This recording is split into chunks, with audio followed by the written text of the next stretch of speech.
ADR report 2026 విడుదలైంది. Association for democratic reforms. ADR report పేరు చెప్పగానే సాధారణంగా రాజకీయ పార్టీల్లో రాజకీయ నేతలకు ఒక వణుకు, ఒక భయం పుడుతుంది. అటువంటి ఏడిఆర్ రిపోర్ట్ 2026 దేశవ్యాప్తంగా అన్ని రాష్ట్రాలకు సంబంధించి విడుదలైన ఆంధ్రప్రదేశ్కు సంబంధించినటువంటి పరిణామం చాలా ఆసక్తి రేపుతోంది. ఈ నేపథ్యంలో ఈ వివరాలపై మనతో మాట్లాడేందుకు జాయిన్ అవుతున్నారు ప్రముఖ విశ్లేషకులు పురుషోత్తం రెడ్డి గారు. నమస్తే సార్. నమస్తే సార్. పురుషోత్తం గారు, ఏడిఆర్ రిపోర్ట్ విడుదలైంది ముఖ్యంగా ఆంధ్రప్రదేశ్ సంబంధించి. బహుశా దేశ చరిత్రలో ఇదే తొలిసారి అనుకుంటా ఒక టోటల్ మంత్రివర్గం మొత్తం క్రిమినల్ కేసెస్ లో ఫేస్ చేస్తున్నటువంటి పరిస్థితి. ఏడిఆర్ రిపోర్ట్ 2026 ప్రకారం 25 మంది మంత్రులు ఉంటే 24 మంది మంత్రులపై కూడా క్రిమినల్ కేసెస్ ఉన్నట్లు ఏడిఆర్ రిపోర్ట్ లో స్పష్టమైనటువంటి పరిస్థితి. ఎలా చూడాలి ఈ అంశాన్ని? దేశ చరిత్ర లేదా ప్రపంచ చరిత్రలో కాదు కానీ 25 మంత్రులకి 24 మంది కాదు, 24 మంది మంత్రులే ఉండేది. 25 మంత్రులు 24 మంది క్రిమినల్ కేసులు ఉన్నాయి. 100% అనమాట. చాలా మంది ఏమంటారు 25కి 24 అంటే నేను అనుకున్నా ఆనిమత్యం మొత్తం మీద బాగున్నారు కాదు. మంత్రివర్గంలో ఒకటి ఖాళీ ఉందిగా, ఖాళీ ఒకటి ఉంది. అవును, కాబట్టి 100% ఖాళీ ఉంది. నాగబాబు గారి కోసం ఖాళీ ఉంది కదా. అది ఒకటి మనకు కనిపిస్తుంది. ఎమ్మెల్యేల్లో కూడా ఆందోళన కలిగించేది 135 మంది తెలుగుదేశం పార్టీ నుండి 115 మంది. దీంట్లో 82 మంది హై లెవెల్ క్రిమినల్ కేసులు ఉన్న వాళ్ళు. అంటే కేసులు ఉన్న వాళ్ళే, వీళ్ళేం మనం ఇమ్మీడియట్ గా తప్పు చేసిన వాళ్ళగా భావించి అయిపోయి ఉంటే ఎరకి వాళ్ళు పోటీ చేసిన అర్హత ఉండదు కదా. క్రిమినల్ కేసులో ఉండకపోవచ్చు, అర్హత ఉండదు, నిర్ధారణ కాకపోవచ్చు, కానీ నేచర్ అర్థం అవుతుంది కదా. అంటే దీంట్లో ఒకటి క్రిమినల్ ఈ కేసుల్లో పొలిటికల్ రిలేటెడ్ క్రిమినల్ కేసులు ఉంటే అర్థం చేసుకోవచ్చు. అంటే పొలిటికల్ యాంగిల్లో ధర్నా చేస్తే మధ్య క్రిమినల్ కేసులు పెడుతున్నారు. ఎందుకంటే నాన్ అవైలబుల్ ఏదో లోపల వేయాలని పెట్టేస్తున్నారు. అట్లాంటిది అనుకోండి, ఒక పొలిటికల్ యాక్టివిటీ ప్రజల స్వభావం నుంచి ఏదైనా ఉండి తీసుకుంటే అట్లాంటి వాటిని కొంచెం మనం అర్థం చేసుకోవచ్చు. ఇది పొలిటికల్ మోటివ్ అనుకోవచ్చు. ఇప్పుడు ఉదాహరణ జగన్మోహన్ రెడ్డి గారి సిబిఐ కేసులో నాకు తెలిసి జగన్మోహన్ రెడ్డి కేసులన్నీ పొలిటికల్ మోటివ్ కేసులే.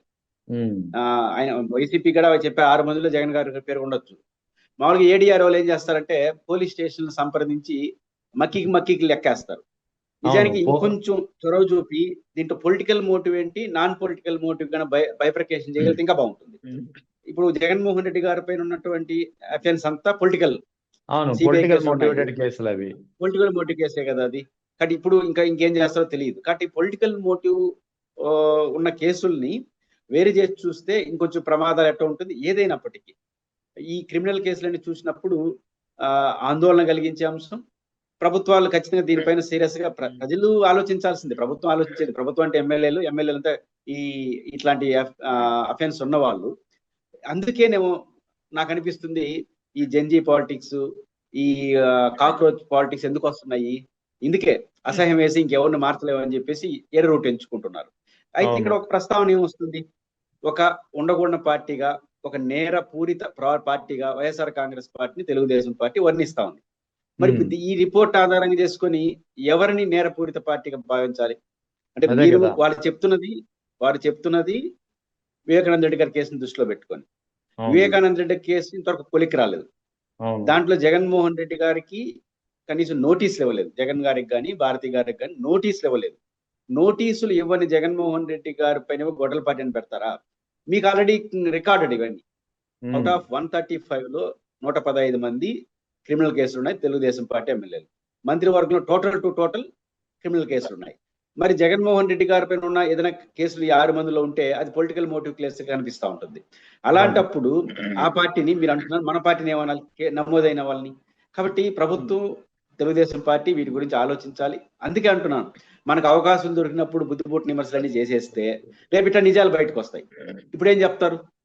నిజానికి ఈ పోలికే అవసరం లేదు. మనం మామూలుగా అయితే మనం ఒక జర్నలిస్ట్ గా, మీరు ఒక అనలిస్ట్ గా మనం ఏమనుకోవాలి, ఇంతమందికి ఎందుకు వస్తా ఉంది, రాజకీయాల్లో ఇది ఎందుకు ఉంది, ఇట్లా సార్వజనీయంగా మాట్లాడుకోవాల్సిన మనం యూత్ గొడవల పార్టీని మాట్లాడుకోవాల్సిన పరిస్థితి వస్తుంది. కారణం ఏంటంటే ప్రతినిత్యం ఒకే మాట, ఒకే పదం మాట్లాడుతున్నారు. మరి ఇప్పుడు ఈ కేసుల ఆధారంగా చేసుకుని మనకి ఏరే పేరునే పెడతారా? ఆయన గొడవల పేరు మనం ఏం పెట్టుకుంటాం పేరు అది. కాబట్టి ఆలోచించాల్సిన అవసరం ఉంది. కాబట్టి తెలుగుదేశం పార్టీ తమకున్నటువంటి నలుపుని చూసుకోగలిగితే ఇంకా జనసేన కూడా బీజేపీ ఆశ్చర్యకరంగా ఉంది. 8కి 7 మంది, వాళ్ళేం తక్కువగా లేరు. తక్కువ లేరు. నేషనల్ పార్టీ ఉన్నది 8 మంది అయినా 7 మంది మీద ఉంది. జనసేన నుంచి కూడా దాదాపు 50% దాదాపు ఉన్నట్టు కనిపిస్తా ఉంది. ఏదైనప్పుడు కూడా ఒక ప్రమాదకర ధోరణి రాజకీయ పార్టీలో క్రిమినల్ కేసులు నడుస్తున్న వాళ్ళు, క్రిమినల్స్ అని అనలేము, క్రిమినల్ కేసులు నడుస్తున్న వాళ్ళు ఉన్నారు. అయితే ఇక్కడ నేను అనుకుంటుంది ఒకటి బైఫర్కేషన్ జరగాలతో పాటు ఎక్కడో ఒక చోట జస్టిస్ ఎన్వి రమణ గారు సుప్రీంకోర్టు సీజీఐగా ఉన్నప్పుడు రాజకీయ పార్టీకి సపరేట్ గా ఫాస్ట్ ట్రాక్ కోర్టు పెట్టి తేల్చేయాలన్నారు.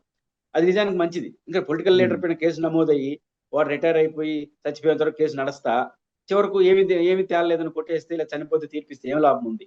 కాబట్టి పొలిటికల్ క్రిమినల్ యాటిట్యూడ్ పెరగడం అనేది సీరియస్ గా తీసుకోవాలి. 2, దీనికి ఇప్పటికైనా పరిష్కారంగా ఫాస్ట్ ట్రాక్ కోర్టులు పెట్టి పొలిటికల్ లీడర్ల వరకు పబ్లిక్ రాజకీయ ప్రజా జీవితంలో ఉన్న వాళ్ళందరికీ సపరేట్ గా విచారణ చేస్తే తప్ప ఇది ఒక కొలుకు వచ్చే అవకాశం లేదు. అయితే ఇక్కడ మనం పార్టీ వైజ్ చూసుకుంటే తెలుగుదేశం పార్టీకి 135 మంది ఎమ్మెల్యేలు ఉంటే ఏకంగా 115 మందిపై క్రిమినల్ కేసులు ఉన్నాయి. ఆ 115 మందిలో 82 మందిపై సివియర్ కేసులు ఉన్నాయి. ఇక జనసేన 21 మంది ఎన్నికైతే 10 మంది, సగం మందిపై కేసులు ఉన్నాయి. సివియర్ క్రిమినల్ కేసులు 7 మందిపై ఉన్నాయి. బీజేపీ 8 మంది ఎన్నికైతే 7 మందిపై కేసులు ఉంటే 5 మందిపై సివియర్ క్రిమినల్ కేసులు ఉన్నాయి. అదే పరిస్థితి వైఎస్ఆర్ కాంగ్రెస్ పార్టీ చూసుకుంటే 11 మంది ఎన్నికయ్యారు, 6 మందిపై కేసులు ఉంటే 4 సివియర్ క్రిమినల్ కేసులు ఉన్నాయి. సో ఇక్కడ సంఖ్యాపరంగా కానీ పర్సంటేజ్ పరంగా కానీ చూసుకుంటే వైఎస్ఆర్ కాంగ్రెస్ పార్టీ దాదాపుగా చివరి స్థానంలో ఉన్నట్టు అర్థమవుతుంది. అబ్దుల్ గారు, బేసిక్ గా రెహమాన్ గారు ఇక్కడ వైఎస్ఆర్ కాంగ్రెస్ పార్టీకి సాంకేతికంగా లెక్కగడితే దాదాపు 50%. అంతే కదా, ఏది ఈ కేసులు నమోదు. తెలుగుదేశం పార్టీ దాదాపు 80% నమోదు యొక్క పర్సంటేజ్ మనం చూసుకుంటే 80% ఉంది. 80% 50% ఉన్న పార్టీ క్రిమినల్ పార్టీ అయినప్పుడు 80% కేసులు నమోదైన పార్టీని ఏమంటారు? అవును. రెండోది సీరియస్ అఫెన్స్ కూడా ఇది తక్కువే లేదు. 82 అంటే దాదాపు అబౌవ్ 60%. అవును, అబౌవ్ 60% సీరియస్ అఫెన్స్ ఉన్న వాళ్ళు ఉన్నారు.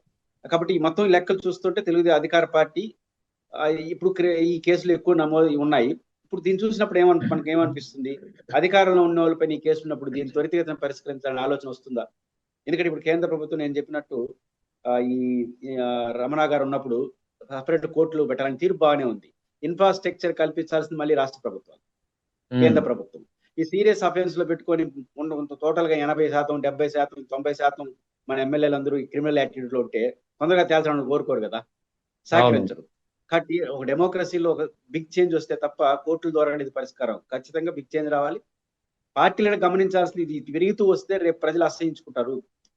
ఏకంగా తమిళనాడు తరహా తీర్పులు ఇస్తారు, కాక్రోచ్ తరహా పరిస్థితులు వస్తాయనేది రాజకీయ పార్టీలు గుర్తించాలి.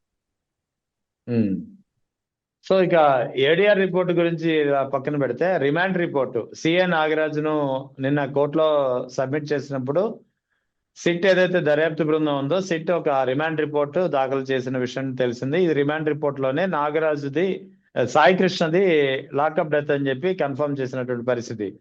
కానీ ఆ రిమాండ్ రిపోర్ట్ చూస్తే అంతా తప్పుల తడకగా, చాలా విషయాల్లో స్పష్టత లేనట్టుగా, ఎవరో కొంతమంది ఉన్నతాధికారుల పేర్లను సేవ్ చేయడానికి రిమాండ్ రిపోర్ట్ రాసినట్టుగా అనిపిస్తుంది. మీరేమంటారు? బేసిక్ గా నాకు అనిపిస్తుంది జగన్మోహన్ రెడ్డి గారు ఎందుకు సిబిఐ అడిగాడో ఆ రిపోర్ట్ చూస్తే అర్థం. ఈ విచారణలో సిబిఐ ఎందుకు కోరాడు జగన్మోహన్, మనం రాజకీయ పార్టీకి ఒక ఫ్యాషన్ కదా, ప్రధానికి సిబిఐ అడుగుతుంటారు. జగన్మోహన్ రెడ్డి గారు అక్కడ అడిగారా అని కొంతమంది అనుకోవచ్చు. కానీ ఈ రోజు ఆ రిమాండ్ రిపోర్ట్ ని కానీ ఒకసారి పరిశీలిస్తే ఖచ్చితంగా సిబిఐ కావాల్సిన పరిస్థితి. సిబిఐ అంటే ఎంత నేరం అనేది కాదు ఇక్కడ ప్రశ్న. చాలా మంది రెహమాన్ గారు ఏమనుకుంటారంటే నేరం అంతదా అని కాదు, స్వభావం రీత్యా ఏమవుతోంది దాంట్లో నేను చదివినంత మేరకు, మీరు పూర్తిగా చదువుంటారేమో, స్టేట్ మర్డర్ అని రాసినట్టున్నారు కదా. స్టేట్ అంటే స్టేట్ అంటే రాజ్యం, నాకు తెలిసి అదే అనుకుంటా. ఏంటి ఇది రిపోర్ట్ లో? రాజ్యం హత్య, స్టేట్ హత్య అంటే ఇప్పుడు స్టేట్ అంటే ఏ స్టేట్? ఆంధ్రప్రదేశ్ స్టేటే కదా. మరి ఆంధ్రప్రదేశ్ స్టేట్ మర్డర్ గా ప్రభుత్వ కేసే నమోదైన తర్వాత బస్ ఆ తల్లి ఇచ్చిన కంప్లైంట్ లో స్టేట్ మర్డర్ అని చెప్పుకుంటున్నా నేనైతే అనుకోను. మా కొడుకు చనిపోయాడు, వెతికి పెట్టండి, లేకపోతే కనీసం ఫార్మాలిటీస్ అనేవన్నీ ఏదో చెప్పుంటుంది అంతే, అంత మించి నాలెడ్జ్ ఉండదు. మీకు మీరుగా స్టేట్ మర్డర్ అని మెన్షన్ చేసిన తర్వాత ఏ స్టేట్? ఆంధ్రప్రదేశ్ స్టేటే కదా. ఆంధ్రప్రదేశ్ స్టేట్ అంటే ముఖ్యమంత్రి గారు, మంత్రులు, వాళ్ళని నేను ఆపాదించదలుచుకోలేదు. స్టేట్ అంటే పోలీస్ వ్యవస్థ ఏదైనా స్టేటే కదా. ఆ స్టేట్ మర్డర్ అని మీరే మెన్షన్ చేసిన తర్వాత ఆ స్టేట్ పరిధిలోని విచారణ కరెక్టా? ఇది నా ప్రశ్న. అంతే, అది కేసులో Simple ఎవరో logical హత్య set. చేస్తుంటే that is different issue. State matter అని మీరు మెన్షన్ చేసిన తర్వాత ఆ స్టేట్ పరిధిలో ఉన్నటువంటి విచారణ అనేది న్యాయమా, నైతికమా, ఇది మౌలికమైనది. ఎంత కేసు అన్నది కాదు, దాని ఎంత పరిశోధించాలని కాదు. స్వభావ రీత్యా మీరు స్టేట్ మ్యాటర్ అని రాసిన తర్వాత మీ పరిధిలోని విచారణ జరిగితే అపనమ్మకం ఉంటుంది. వాళ్ళు మన అధికారులందరూ మంచి వాళ్ళు కాదని కాదు, మంచిగా చెయ్యొచ్చు. బట్ ఒక అపనమ్మకం అయితే ఒకటి పుట్టుమెట్టాడుతూ ఉంటుంది కదా, ఇది మంచిది కాదు విచారణ. రెండోది, ఎగ్జాక్ట్లీ నాకు అనిపిస్తుంది ఇది మొత్తం చదివిన తర్వాత సాంకేతిక అంశాలు పక్కన పెడితే 29వ తేదీ ఏదైతే హెబియస్ కార్పస్ పిటిషన్ కోసమే ఇవన్నీ చేస్తున్నారా అని కూడా ఒక అనుమానం వస్తుంది. ఎందుకంటే 29 ఇప్పుడు రాష్ట్రం అంతా జడ్జి గారికి టెక్నికల్ గా నిరూపించకపోవచ్చు, కానీ స్టేట్ అంతా ఏమనుకుంటా ఉంది, వాళ్ళు మెన్షన్ చేయకముందు కానీ ఇది పోలీసులే పరిధిలో చనిపోయినారు, కాల్ చేసినారు, ఇది జనం నమ్ముతుంది. నిజం నెక్స్ట్ కాల్ చేశారనేది మనకు తెలియదు ఎవరు కాల్చారు. బట్ జనం ఏమనుకుంటారు, కాల్ చేశారు అనుకుంటారు. ఆమె ఎప్పుడైతే బూడిదాన్ని ఏమన్నా నిందో జనం నమ్మేశారు. ప్రజెంట్ జనం నమ్ముతుంది పోలీసులు చంపేసినారు, బూడిద చేసేసినారు, ఇది ప్రజలు నమ్ముతున్నది. కోర్టు ప్రజల నమ్మకాన్ని ఆధారాలు లేకపోయినా కోర్టు మౌనంగా ఉండలేదు కదా. రాష్ట్రం అంతా ఇంత రచ్చయి జగన్మోహన్ రెడ్డి గారు పరామర్శించి వచ్చి రాష్ట్రం అంతా వైఎస్ఆర్ కాంగ్రెస్ పార్టీ, పౌర సమాజం, సివిల్ సొసైటీ రియాక్ట్ అయిన తర్వాత కోర్టులు ఆ అబ్బాయిని త్వరగా వెతికి పట్టకరండి అని ఆదేశించగలదా? టెక్నికల్ గా అదే చేయాలి, ఎందుకంటే వాళ్ళ దగ్గర ఎవిడెన్స్ లేవు, ఇవన్నీ ఆరోపణలే. కాబట్టి ఇస్తే చులకనైపోతున్న వ్యవస్థలు. కాబట్టి ఈరోజు సీరియస్ అయిపోతుంది కోర్టు. కానీ ప్రపంచం అంతా చనిపోయినట్టు ఇంకా మీరు కేసుగా నమోదు ఆదేశిస్తారని హడావుడిగా మర్డర్ కేసు పెట్టేసినారు. అది కూడా స్టేట్ మర్డరు, కనీసం అటెంప్ట్ మర్డర్ కూడా కాదు, స్టేట్ మర్డర్ డైరెక్ట్ గా సిఐ అరెస్ట్లు, సస్పెండ్లు అన్ని చేసేసినారు.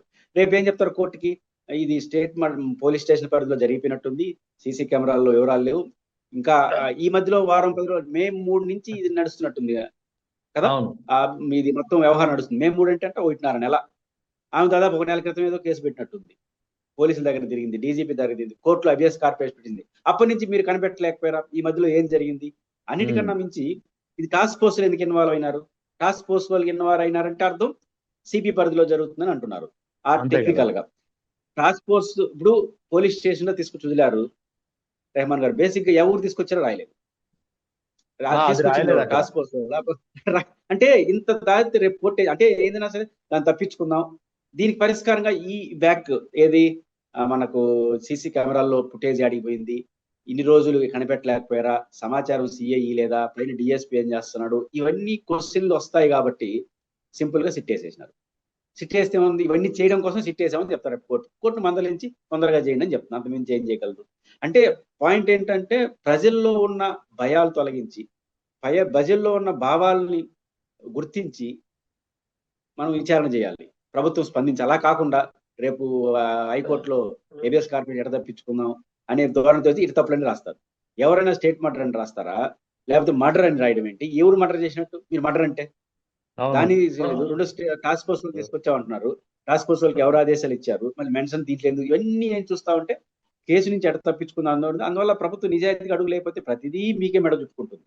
కానీ ఇప్పటివరకు ఎవరైనా ఏమనుకుంటారు, ముఖ్యమంత్రి, ఉప ముఖ్యమంత్రి, లోకేష్ గారు పాత్ర కానీ ఎమ్మెల్యేల పాత్ర కూడా ఉంటుందని నేనైతే ఈ రోజు కూడా అనుకోలేదు.